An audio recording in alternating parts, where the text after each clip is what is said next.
Hello everyone, welcome to mind boosting classes. इस video में मैं क्लास 7 चैप्टर 1 इंटीजर्स की एक्सरसाइज 1.4 एक्सप्लेन करने जा रही हूँ। इस वीडियो को शुरू करने से पहले अगर आपने अभी तक हमारे चैनल को सब्सक्राइब नहीं किया तो सब्सक्राइब ज़रूर कीजिए और बेल आइकन भी प्रेस कर दीजिए, जिससे आपको आगे आने वाली वीडियोज़ की नोटिफिकेशन समय पर मिलती रहे। चलिए शुरू करते हैं। एक्सरसाइज 1.4 का क्वेश्चन 1 देख लेते हैं। Evaluate each of the following. आपको इन सभी को सॉल्व करना है। ए से लेकर एच तक आपके क्वेश्चन हैं यहाँ पर। ठीक है, तो फर्स्ट क्वेश्चन है -30 ब्रैकेट में है और डिवाइडेड बाय 10 है।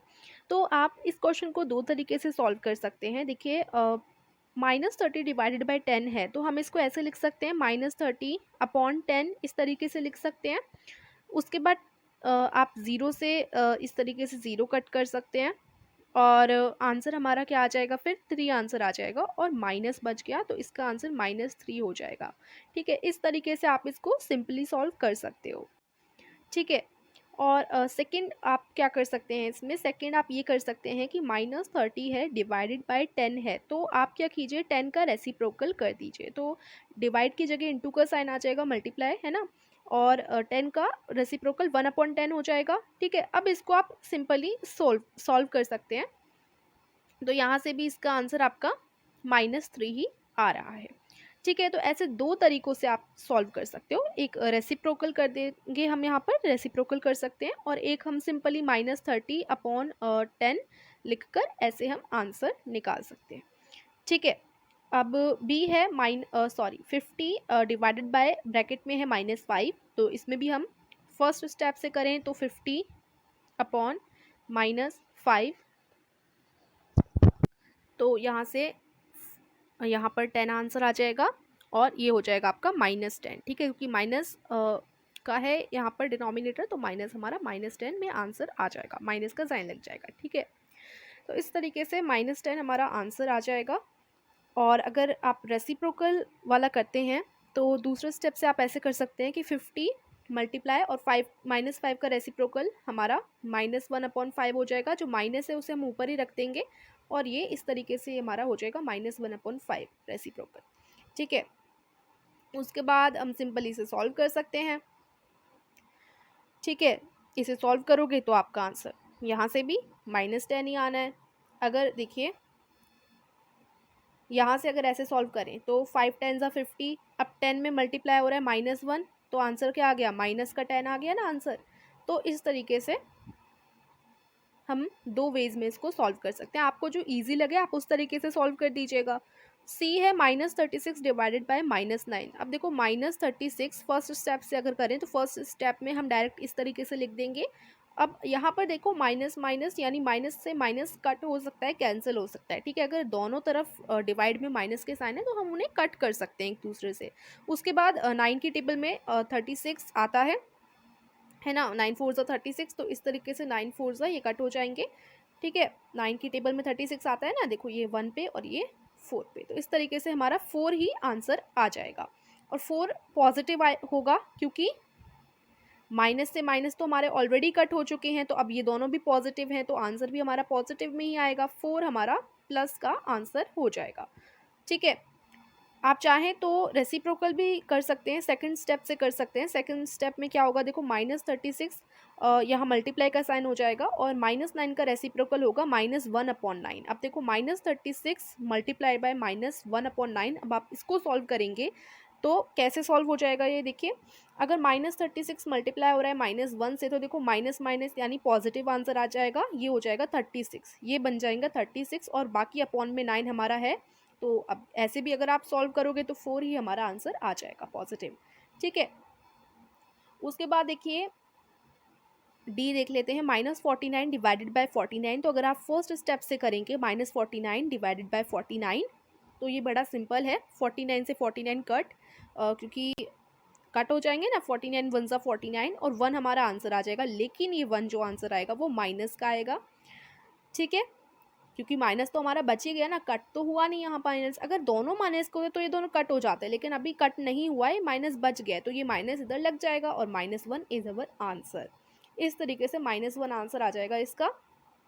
दूसरे स्टेप से भी कर सकते हो, दूसरे स्टेप से भी सिमिलर यही होगा, मल्टीप्लाई का साइन लग जाएगा और 1/49 हम यहाँ लिख देंगे और फिर देखिए इसको सॉल्व कर दो आप पूरा, तब भी हमारा आंसर -1 ही आना है। ठीक है, तो किसी भी स्टेप से कर सकते हो जो आपको ईजी लगे। उसके बाद देख लेते हैं ई 13 डिवाइडेड बाय -2 ब्रैकेट में है और +1। ठीक है, ब्रैकेट में है -2 +1। तो सबसे पहले हम ब्रैकेट को सॉल्व कर लेते हैं। ब्रैकेट में जो नंबर्स दिए गए हैं, तो देखिए माइनस और प्लस, माइनस प्लस माइनस हो जाएंगे। ठीक है, तो 2 में से 1 माइनस हुआ तो 1 आंसर आ जाएगा, और जो नंबर बड़ा होता है उसका साइन लगता है, तो 2 बड़ा है तो माइनस का यहाँ साइन लग जाएगा, तो ब्रैकेट का आंसर हो गया -1। बाहर हमारा 13 है, तो इस तरीके से ये लग जाएगा 13 डिवाइडेड बाय -1। अब इसको हम सिंपली सॉल्व कर सकते हैं। फर्स्ट स्टेप से अगर हम करना चाहें तो 13 डिवाइडेड बाय -1। अब इसमें हमारा आंसर माइनस का 13 आ जाएगा। ठीक है, क्योंकि देखो 1 और 13, तो 1 13 ज़ा 13, तो 13 आंसर आ गया, और यहाँ माइनस का साइन है तो यहाँ माइनस लग जाएगा और -13 हमारा आंसर आ जाएगा। और अगर आप इसको रेसिप्रोकल वाले, रेसिप्रोकल यानी जो हमारा सेकंड स्टेप मैंने आपको बताया था, सेकंड वे जो बताई थी आपको करने की, उससे भी कर सकते हो। 13 मल्टीप्लाई बाय -1 का रेसिप्रोकल हम लोग कर लेंगे, तो ये हो जाएगा ऐसे, और जब आप इसको सॉल्व करोगे तो आपका आंसर वही आएगा। ठीक है, -13 ही आना है, तो कोई भी वे से आप सॉल्व कर सकते हैं इस क्वेश्चन को, ई वाले को। ठीक है, अब देख लेते हैं एफ। तो अब एफ में देखिए क्या है,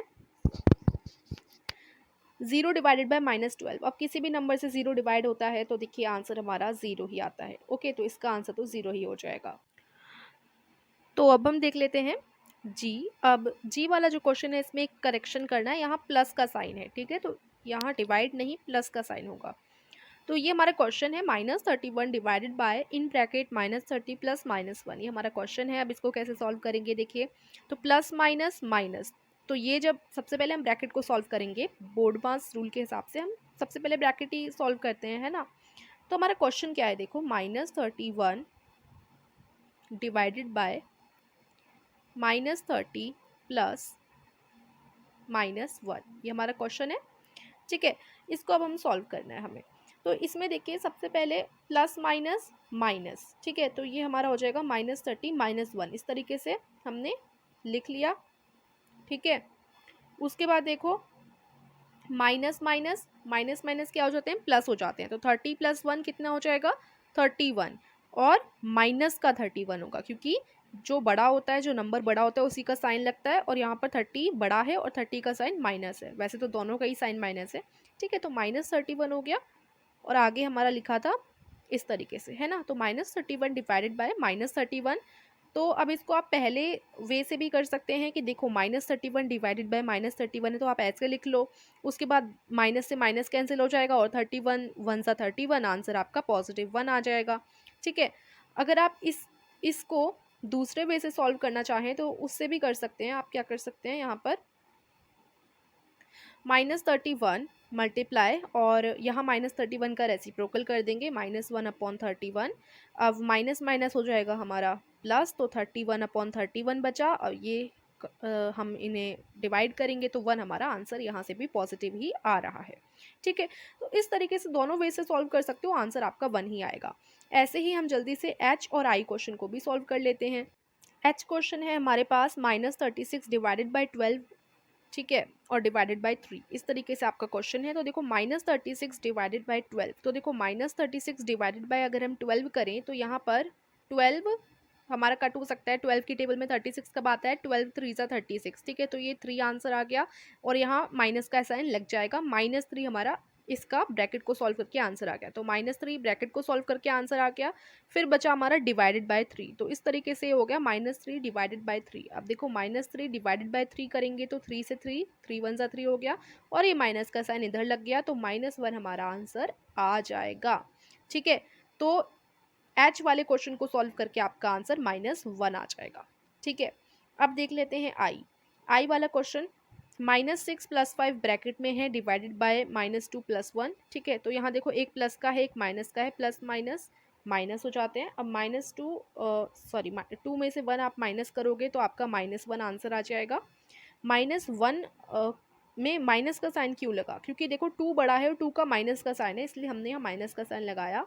उसके बाद इसको सॉल्व करते हैं तो देखो प्लस माइनस ये भी माइनस हो जाएंगे, 6 में से 5 माइनस होगा तो आंसर -1 आ जाएगा। तो ये अब हुआ -1 डिवाइडेड बाय -1। तो -1 डिवाइडेड बाय -1 करेंगे तो 1 से ये जो माइनस के साइन है वो दोनों कट हो जाएंगे और 1 हमारा आंसर आ जाएगा। ठीक है, तो ये हमारा आई क्वेश्चन हो गया।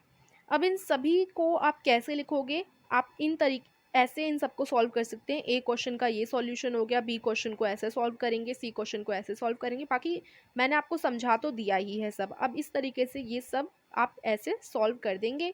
ठीक है, और ये जो है सेकंड वाले वे से सॉल्व किए हुए हैं, ये सेकंड वाले वे से सॉल्व किए गए हैं। अगर आप फर्स्ट वाला वे यूज़ करना चाहते हैं तो उसे भी यूज़ कर सकते हैं। मैंने आपको 2 तरीके बताए हैं, उन दोनों तरीके में से जो भी तरीका आपको सही लगे, रेसिप्रोकल वाला या फिर नॉर्मल जैसे हम करते हैं वो वाला, तो आप कोई भी यूज़ कर सकते हो। ठीक है, क्वेश्चन 2 देख लेते हैं अब हम। Verify that a divided by b plus C is not equal to a divided by b plus a divided by c for each of the following values of a b and c।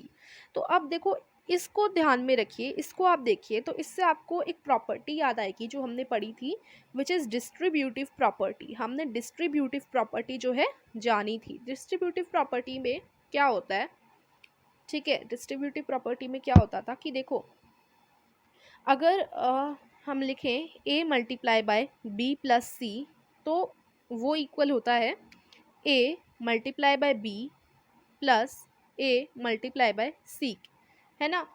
अब ये वाला जो concept है, ये वाली जो चीज़ है वो डिवाइड वाले क्वेश्चंस में नहीं लागू होती। ठीक है, तो यहाँ पर मान लीजिए इस तरीके से लिखा होता 2 इंटू 3 प्लस 1।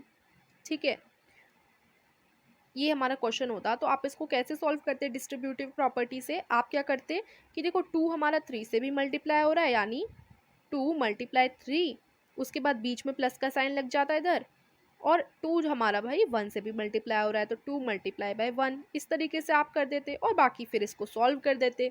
ठीक है, लेकिन ये वाला जो चीज़ है डिस्ट्रीब्यूटिव जो प्रॉपर्टी है ये हमारी डिवाइड वाले क्वेश्चंस में नहीं लगती। ठीक है, तो यहाँ पर अगर क्वेश्चन होता 2 डिवाइडेड बाय 3 प्लस 1 तो इसमें आप डिस्ट्रीब्यूटिव प्रॉपर्टी नहीं कर सकते थे, आप ऐसे नहीं लिख सकते थे इसको, आप इस तरीके से इसको नहीं लिख सकते थे। ठीक है, तो इसको आपको प्रूफ करके दिखाना है।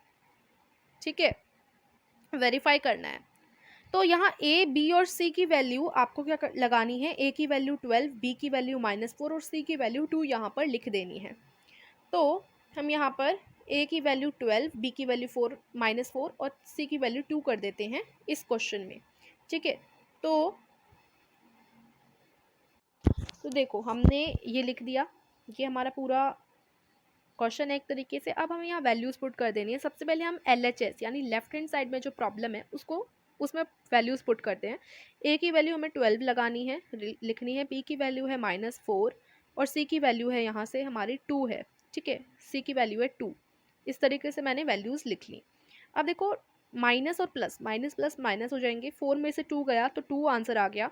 और देखिए बड़े वाले का साइन लगता है, बड़ा नंबर 4 है यहाँ पर तो 4 का साइन माइनस यहाँ लग जाएगा। आगे लिखा है 12 डिवाइडेड। ठीक है, तो ये हो गया 12 डिवाइडेड बाय -2, ब्रैकेट को हमने सॉल्व कर लिया, इधर -2 आंसर आ गया और अब ये 12 से डिवाइड हो रहा है -2। तो 12 से जब डिवाइड होगा -2 तो देखिए 2 6 12 हो जाता है और माइनस बचा है साइन तो माइनस इधर लग जाएगा, तो -6 हमारा आंसर आ जाएगा। तो इधर से तो सॉल्व कर कर लेफ्ट हैंड साइड को हमारा आंसर -6 आ गया। अगर डिस्ट्रीब्यूटिव प्रॉपर्टी डिवाइड वाले क्वेश्चंस में भी लगती है तो ये वाला जो LHS है वो RHS के बराबर आना चाहिए, LHS जो है RHS के बराबर आना चाहिए। अगर ये दोनों अगर हम इसको ऐसे भी सॉल्व कर सकते हैं तो LHS is equal to RHS होना चाहिए, लेकिन यहाँ इज इक्वल टू क्रॉस कर रखा है, यानी ये दोनों एक दूसरे के बराबर नहीं है, यानी वैल्यूज़ इनकी सेम नहीं आएंगी, LHS RHS के इक्वल नहीं है। तो चलिए सॉल्व करते हैं, इसको प्रूव कर कर दिखाते हैं। अब हम RHS को सॉल्व करेंगे और देखते हैं क्या LHS की जो आंसर आया है -6 वही आंसर RHS को सॉल्व कर आएगा। चलिए इसको हम चेक करते हैं। ठीक है, तो यहाँ पर भी सबसे पहले मैं यहाँ पर एक लाइन खींच देती हूँ। अब हम जल्दी से सॉल्व कर लेते हैं वैल्यूज़ पुट कर कर।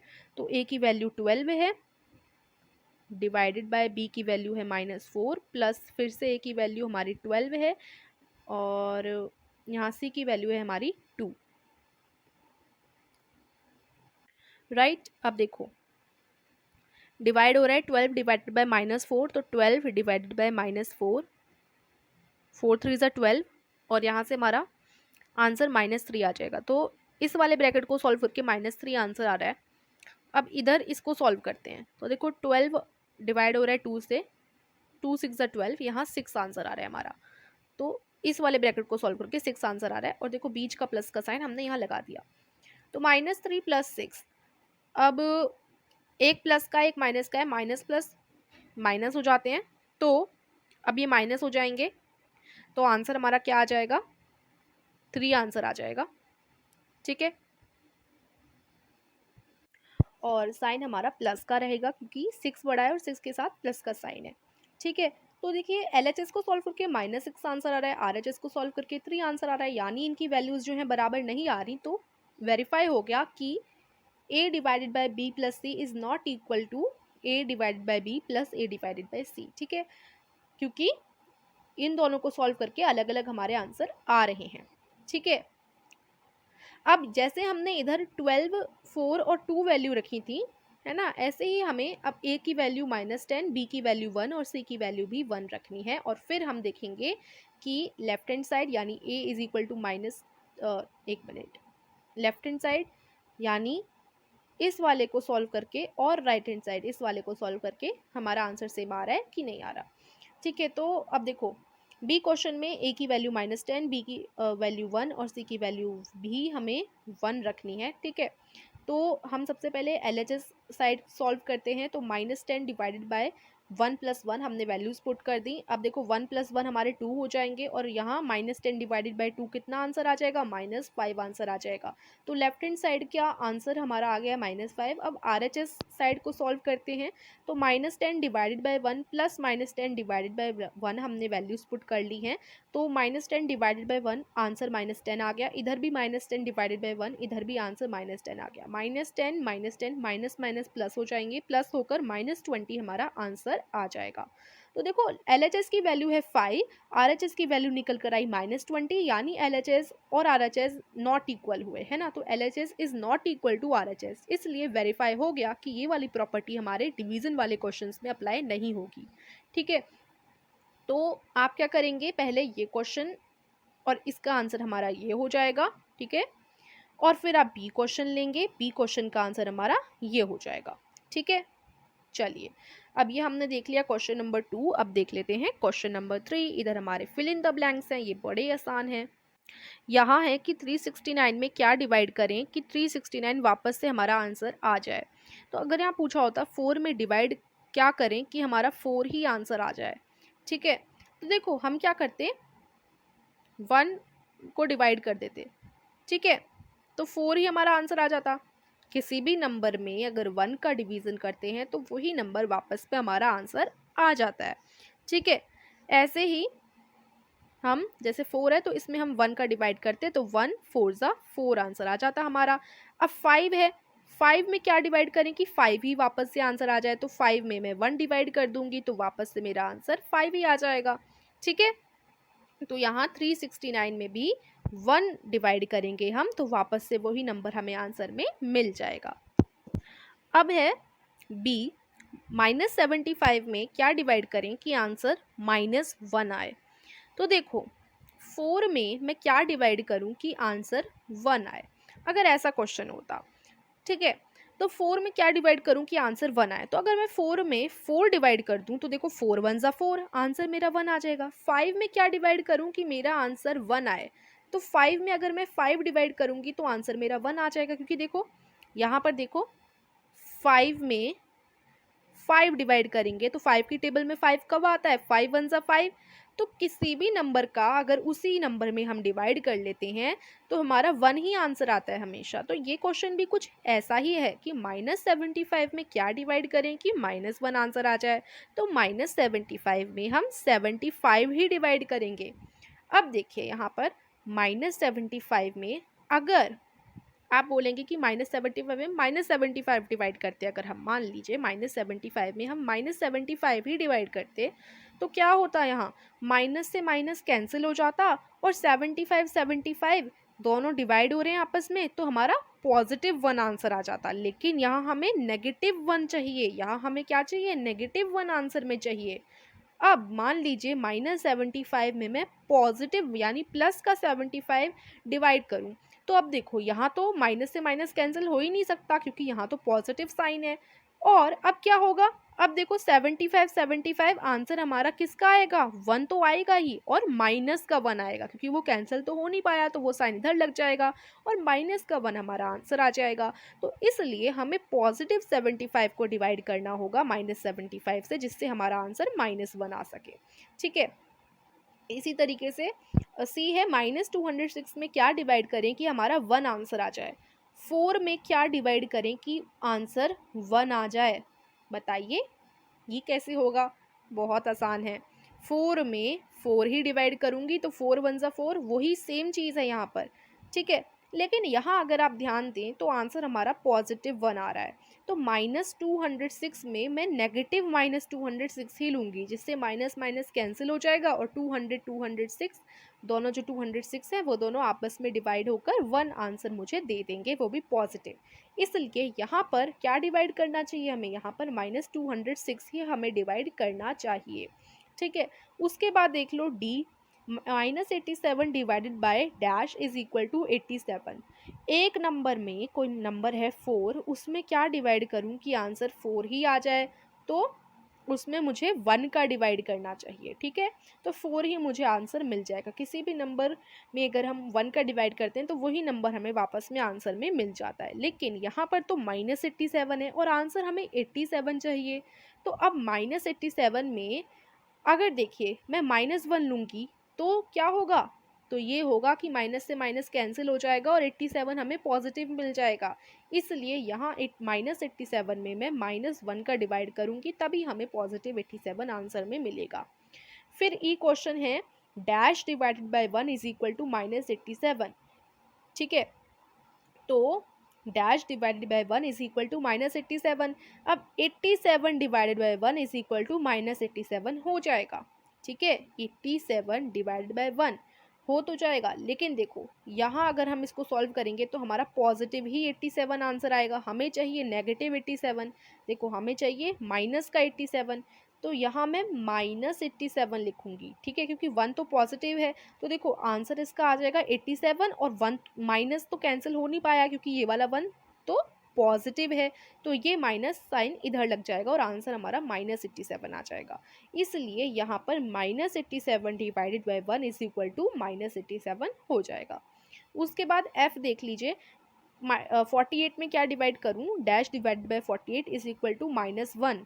ठीक है, तो इधर हो जाएगा हमारा -48 divided by 48 is equal to -41। -48 divided by 48 is equal to -1।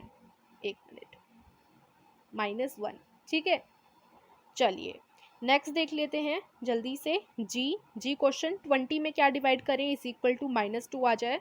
तो देखो 20 में क्या डिवाइड करें कि -2 आंसर आ जाए।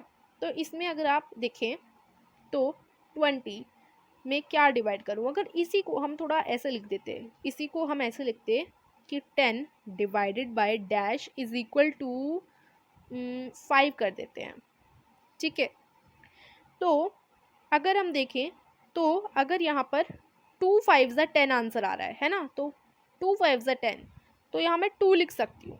ठीक है, तो अब देखो 10 डिवाइडेड बाय 2, तो 2 5 ज़ा 10, 5 आंसर आ गया। ठीक है, तो यहाँ मुझे कुछ ऐसा नंबर चाहिए, ऐसा नंबर अगर मैं उसका 5 के साथ इंटू करूँ तो मुझे 10 मिल जाए। ठीक है, तो यहाँ मैंने 2 ले लिया कि देखो अगर मैं 2 और 5 का मल्टीप्लाई करती हूँ तो मुझे 10 मिल जाएगा, तो इसलिए यहाँ मैंने 2 लिख दिया।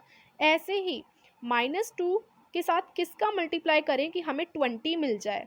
तो देखो हाँ, यहाँ पर अगर देखें तो 10 2 ज़ा 20 होता है, 10 2 ज़ा 20 होता है, तो इधर हमारा 10 आंसर आ जाएगा। लेकिन यहाँ हमें माइनस का 2 चाहिए, और अगर मैं इस तरीके से 10 लिखती हूँ तो ये आंसर तो हमारा पॉजिटिव का 2 आ जाएगा। हमें माइनस का 2 चाहिए, तो यहाँ मैं -10 लिखूँगी, जिससे हमारा आंसर आ जाएगा -2। ठीक है, ऐसे ही चलिए अब लास्ट देख लेते हैं h। इसमें है dash divided by 4 is equal to -3। ठीक है, तो ये भी वैसा ही सिमिलर क्वेश्चन है। ठीक है, सिमिलर ही है। अब इसमें देखो dash divided by 4 is equal to -3 यहाँ पूछा गया है, तो इसकी जगह यहाँ मैं लिख देती हूँ 5 is equal to 3। Dash divided by 5 is equal to 3। तो अब देखो इधर यहाँ मैं लिख देती हूँ 10। ठीक है, 15। ठीक है, तो अब देखो ये हमारा सही हो गया, क्योंकि देखो 15/5, 5 3 ज़ा 15, आंसर हमारा 3 आ रहा है। ठीक है, तो यानी 5 यहाँ पर हम क्या करेंगे, 5 और 3 का इंटू कर देंगे कि 5 3 ज़ा कितना होता है, 15 होता है, तो यहाँ हमें आंसर मिल गया। ऐसे ही dash divided by 2 is equal to 6। तो 2 में क्या ऐसा नंबर लूँ यहाँ पर जिसका 2 के साथ डिवाइड हो तो 6 मेरा आंसर आ जाए। तो देखो 2 6 ज़ा कितने होते हैं, 12 होते हैं। अब देखो इस तरीके से हमने क्या किया, 12 लिख दिया। अब 12/2 करते हैं अगर हम, तो 2 6 ज़ा 12, तो आंसर हमारा इज इक्वल टू 6 आ गया। ठीक है, ऐसे ही 4 3 ज़ा कितने होते हैं, 12 हो जाते हैं। ठीक है, तो इस तरीके से 12 आ गया, लेकिन यहाँ -3 है तो इसलिए यहाँ -12 लिखा जाएगा, क्योंकि देखो -12/4 तो आंसर हमारा आ रहा है -3, और देखो यहाँ पर भी हमें -3 ही चाहिए था। ठीक है ना, तो इस तरीके से इधर हम ब्लैंक में -12 लिख देंगे। तो ये हो गया क्वेश्चन नंबर 3। अब आगे के क्वेश्चंस देख लेते हैं। क्वेश्चन नंबर 4 देख लेते हैं। क्वेश्चन नंबर 4 देख लेते हैं, ये रहा। Right 5 pairs of integers a b such that a divided by b is equal to -3. One such pair is 6 and -2 because 6 divided by -2 is equal to -3। अब देखो हमें क्या चाहिए, ऐसे कुछ पेयर्स हमें लिखने हैं, 5 पेयर्स लिखने हैं कि अगर मान लो एक नंबर है a और दूसरा नंबर है b, उन दोनों को डिवाइड करके हमारा -3 आंसर आना चाहिए। तो a और b की जगह आपको 2 नंबर लिखने हैं। तो अगर मैं a और b की जगह, a की जगह लिख दूँ 6 और b की जगह लिख दूँ -2, तो मेरा आंसर क्या आ रहा है, मेरा आंसर क्या आ रहा है, देखो 6/-2, 2 3 ज़ा 6 और ये माइनस का साइन इधर लग जाएगा, -3 मेरा आंसर आ रहा है। ठीक है, तो a और b की जगह एक पेयर तो मैं 6 और -2 का लिख सकती हूँ। ऐसे ही आपको a और b की जगह वैल्यूज पुट करनी है, नंबर्स लेने हैं जिनका आंसर -3 आ जाए। तो देखो -6 और 2 ये दो ऐसे नंबर हैं जिनका डिवाइड होने पर आपको -3 मिलेगा। 9 और -3 इनका डिवाइड होने पर -3 मिलेगा। 12 और -4 इनका डिवाइड होने पर -3 मिलेगा। 9 और 3 इनका डिवाइड होने पर -3 मिलेगा। -15 और 5 इनका डिवाइड होने पर भी -3 मिलेगा। तो ये 5 पेयर्स मैंने आपके लिए लिख दिए हैं, आप इनको नोट डाउन आंसर के तौर पर कर सकते हो। नेक्स्ट क्वेश्चन 5 देखिए, the temperature at noon was 10 degree Celsius above zero. If it decreases at the rate of 2 degree Celsius per hour until midnight, at what time would the temperature be 8 degree Celsius below zero, what would be the temperature at midnight. तो देखो जो temperature है नून में, ठीक है, समझिए question को आप। The temperature at noon was 10 degree Celsius above zero. Above zero यानी जीरो से आगे, तो जीरो से आगे अगर हम नंबर लाइन देखें तो जीरो से आगे हमारे पॉजिटिव नंबर्स होते हैं, तो टेम्परेचर हमारा पॉजिटिव है। टेम्परेचर दिन में, नून यानी दिन में 10 डिग्री सेल्सियस है। ठीक है, पॉजिटिव 10 डिग्री सेल्सियस की बात हो रही है यहाँ पर। अगर वो डिक्रीज होता है eight the rate of 2 degree Celsius per our, अगर वो 2 degree Celsius per our decrease होता रहता है, ठीक है, तो अगर 10 डिग्री सेल्सियस है तो 1 घंटे बाद वो हो जाएगा 8 डिग्री सेल्सियस, क्योंकि 2 डिग्री वो डिक्रीज होते जा रहा है। ठीक है, 1 घंटे में 2 डिग्री, ठीक है, इस तरीके से वो डिक्रीज होते जा रहा है। मिड नाइट तक वो डिक्रीज होता ही रहेगा, यानी रात के 12 बजे तक वो डिक्रीज ऐसे ही होता रहेगा पर आवर 2 डिग्री सेल्सियस। तो किस टाइम पे जो टेम्परेचर है वो 8 डिग्री सेल्सियस होगा बिलो ज़ीरो। बिलो ज़ीरो यानी ज़ीरो से नीचे, यानी ज़ीरो से नीचे यानी नेगेटिव नंबर्स। ठीक है, तो -8, यहाँ -8 की बात की जा रही है। तो किस समय टेम्परेचर -8 डिग्री सेल्सियस होगा और टेम्परेचर मिड नाइट पे कितना होगा। तो दो सवाल पूछे हैं कि -8 डिग्री सेल्सियस कितने समय पे पहुंचेगा टेम्परेचर, और जो रात के 12 बजेंगे तब कितना टेम्परेचर हो रहा होगा। तो दो क्वेश्चन हैं, इसी क्वेश्चन में दो पार्ट्स हैं, ठीक है। तो इनको हम देख लेते हैं। Following number line is representing the temperature, ये नंबर लाइन मैंने आपके लिए ड्रॉ करी है जो कि टेम्परेचर को रिप्रेजेंट कर रही है, ठीक है। ये देख लीजिए।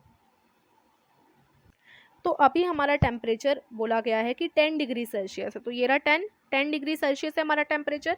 अब देखो हर एक घंटे में वो 2 डिग्री गिर रहा है, तो पहले घंटे में वो 8 पे पहुंचेगा, फिर वो 2 डिग्री गिरेगा 6 पर पहुंचेगा, 2 डिग्री फिर गिरेगा 4 पर, फिर 2 डिग्री गिरेगा 2 पर, फिर 2 डिग्री 0 पर, फिर 2 डिग्री वो माइनस होगा, -2 पे पहुंच जाएगा, फिर वो -4 पे, फिर -6 पे, फिर -8 पे। इस तरीके से 2 डिग्री मैं कम करती गई हूँ, ठीक है।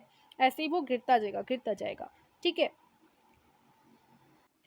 तो अब पहले क्वेश्चन को लेते हैं जो कि है what time would the temperature be 8 degree Celsius below zero. क्या टाइम हो रहा होगा जब 8 डिग्री सेल्सियस पर टेम्परेचर डिक्रीज होते होते पहुंच जाएगा, ठीक है। तो देखो अभी टेम्परेचर है 10 डिग्री, है ना, और यहाँ है -8 डिग्री, इस नंबर लाइन पे इधर है -8 डिग्री। सबसे पहले देखो यहाँ मैंने ड्रॉप करती जा रही हूँ, पहले यहाँ देखो 2 डिग्री ड्रॉप हुआ, फिर दूसरे घंटे पर फिर 2 डिग्री ड्रॉप हुआ, फिर तीसरे घंटे पर फिर 2 डिग्री, फिर 2 डिग्री, फिर 2 डिग्री ड्रॉप होता है, फिर यहाँ दोबारा से 2 डिग्री ड्रॉप हो जाता है, यानी डिक्रीज हो जाता है, ठीक है। ऐसे ही ये 2 डिग्री डिक्रीज होते जा रहा है। अब देखो -8 डिग्री सेल्सियस पर मैंने पहुंचा दिया, एक घंटे में 2 डिग्री ड्रॉप होते जा रहा है। अगर इन सभी 2 डिग्रीज जो हैं इन सबको हम टोटल कर लें तो 18 डिग्री आंसर आ रहा है, यानी 18 डिग्री जब वो डिक्रीज हो जाता है तब वो -8 डिग्री पर पहुंचता है, ठीक है। तो 18 डिग्री डिक्रीज हो जाने के बाद वो -8 डिग्री पर पहुंच गया, ठीक है। तो हमें ये पता है कि टेम्परेचर 2 डिग्री जब डिक्रीज होता है तो वो कितने घंटों में होता है, 1 आवर में डिक्रीज होता है 2 डिग्री सेल्सियस, ठीक है। तो हम निकाल लेते हैं कि अगर 1 आवर में, अगर देखो अगर 2 डिग्री सेल्सियस हमारा 1 आवर में डिक्रीज होता है तो 1 डिग्री सेल्सियस हमारा कितने आवर में डिक्रीज होगा। उसके लिए हम क्या करेंगे, उसके लिए हम 1/2 कर देंगे, ठीक है। हमारा आंसर 1/2 आ जाएगा कि अगर वो 2 डिग्री डिक्रीज होता है 1 आवर में तो 1/2 आवर में वो 1 डिग्री डिक्रीज होगा। अब देखो हमें पता है कि देखो भाई 1 डिग्री डिक्रीज होता है वो 1/2 आवर में, तो 18 डिग्री डिक्रीज कितने आवर में होगा, 18 डिग्री सेल्सियस डिक्रीज कितने आवर में होगा, ये हम निकाल लेते हैं, ठीक है। तो इसे निकालने के लिए क्या हो जाएगा 1/2, ये जो 1/2 है उसमें हम मल्टीप्लाई कर देंगे ना 18 डिग्री सेल्सियस का निकालने के लिए, तो 1/2 मल्टीप्लाई बाय 18 डिग्री सेल्सियस हो गया। आंसर हमारा आ गया इस तरीके से इसको सॉल्व करके 9 आवर्स, आंसर हमारा आ गया 9 आवर्स, यानी वो 18 डिग्री सेल्सियस 9 घंटों में डिक्रीज हो जाएगा। तो देखो अभी बज रहे हैं हमारे 12, बताया गया था ना क्वेश्चन में कि 12 बज रहे हैं नून के, ठीक है। चलिए वापस से हम इधर आ जाते हैं नंबर लाइन पर। यहाँ 10 डिग्री सेल्सियस हो रहा है, जब यहाँ 10 डिग्री सेल्सियस हो रहा है और यहाँ पर टाइम हो रहा है 12 बज रहे हैं, फिर यहाँ बाद में 1 बजेगा, 1 घंटे बाद, फिर 2 घंटे बाद 2 बजेंगे, फिर 3, फिर 4, फिर 5, फिर 6, फिर 7 और फिर 8 और फिर 9। तो -8 डिग्री सेल्सियस पर कितने बज रहे होंगे, 9 बज रहे होंगे, 9 PM हो रहे होंगे, है ना। तो बस हमारा आंसर निकल आया कि 9 PM पर जो टेम्परेचर है वो 8 डिग्री सेल्सियस हो रहा होगा, बिलो 0 डिग्री सेल्सियस, यानी -8 डिग्री सेल्सियस कितने बजे हो रहा होगा, 9 PM पर, ठीक है। तो ये हमारा आंसर हो जाएगा। अब जो हमारा सेकंड क्वेश्चन है कि मिडनाइट में क्या टेम्परेचर हो रहा होगा, what would be the temperature at midnight, इसको देख लेते हैं। तो देखो इसके लिए हमें ये पता है कि अभी क्या हो रहे हैं, दोपहर के 12 बज रहे हैं, ठीक है, और 10 डिग्री सेल्सियस यहाँ पर हमारा हो रहा है टेम्परेचर, ठीक है। तो दोपहर के 12 बजे से लेकर रात के 12 बजे तक हमारे 12 घंटे हो जाएंगे, 12 घंटे हो जाएंगे ना, 12 आवर्स हो जाएंगे के बीच में, तो 12 आवर्स। अब देखो 12 आवर्स हो गए दोपहर के 12 बजे से लेकर रात के 12 बजे तक, जो कि पूछा है मिडनाइट यानी रात के 12 बजे, तो 12 आवर्स। अब हमें पता है कि देखो भाई 1 आवर में हमारा 2 डिग्री सेल्सियस डिक्रीज हो रहा है, तो हम सिंपल ही निकाल लेते हैं कि 12 आवर्स में हमारा कितना डिग्री सेल्सियस डिक्रीज हो जाएगा 12 आवर्स बाद। तो देखो इसे निकालने के लिए क्या करेंगे हम, 2 देखो -2 डिग्री सेल्सियस डिक्रीज हो रहा है ना, तो यहाँ -2 डिग्री सेल्सियस लिखना चाहिए। तो 12 आवर्स बाद, तो यानी 12 इंटू -2 हो जाएगा यहाँ पर, 12 इंटू -2 आंसर हमारा -24 आ जाएगा। तो हमें पता चल गया कि 12 घंटे बाद -24 डिग्री सेल्सियस ड्रॉप हो जाएगा टेम्परेचर, ठीक है, यानी डिक्रीज़ हो जाएगा। तो अभी हम क्या करेंगे कि अभी हमारे 10 डिग्री सेल्सियस हो रहा है, अभी हमारा टेम्परेचर है 10 डिग्री सेल्सियस, और 12 घंटे बाद 24 डिग्री सेल्सियस हमारा डिक्रीज़ हो जाएगा। तो हम माइनस कर देते हैं कि 12 घंटे बाद हमारा 24 डिग्री सेल्सियस डिक्रीज़ हो जाएगा। माइनस करने पर हमारा आंसर आ जाएगा 14, ठीक है। 24 में से आप 10 माइनस करो तो आंसर हमारा क्या आ रहा है, 14 आ रहा है ना, -14। तो हमें अब पता चल गया कि रात के 12 बजे कितना टेम्परेचर हो रहा होगा, -14 डिग्री सेल्सियस टेम्परेचर हो रहा होगा। तो इस तरीके से हम कह सकते हैं कि 12 बजे, 12 मिडनाइट पर, ठीक है, जो मिडनाइट होती है उस समय पर हमारा -14 डिग्री सेल्सियस टेम्परेचर हो रहा होगा, राइट।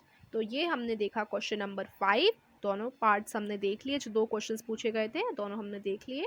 अब देख लेते हैं क्वेश्चन नंबर 6। तो देखो, इन अ क्लास टेस्ट में +3 मार्क्स दिए जाते हैं हर करेक्ट आंसर के लिए और -2 मार्क्स दिए जाते हैं हर इनकरेक्ट आंसर के लिए। और अगर आपने वो क्वेश्चन अटेम्प्ट ही नहीं किया, यानी उस क्वेश्चन को सॉल्व ही नहीं किया, तो आपको कोई भी मार्क्स नहीं मिलते, नो मार्क्स, ठीक है। अब अगर ये आपसे पूछा गया है कि राधिका ने 20 मार्क्स आए हैं राधिका के, अगर उसके 12 करेक्ट आंसर हैं तो आपको बताना है कि उसके इनकरेक्ट आंसर्स कितने होंगे। तो देखो, यहाँ इसको समझिए, दोबारा से बोलती हूँ, राधिका के 20 मार्क्स आए हैं, अगर उसके 12 करेक्ट आंसर हैं तो उसके इनकरेक्ट आंसर कितने होंगे।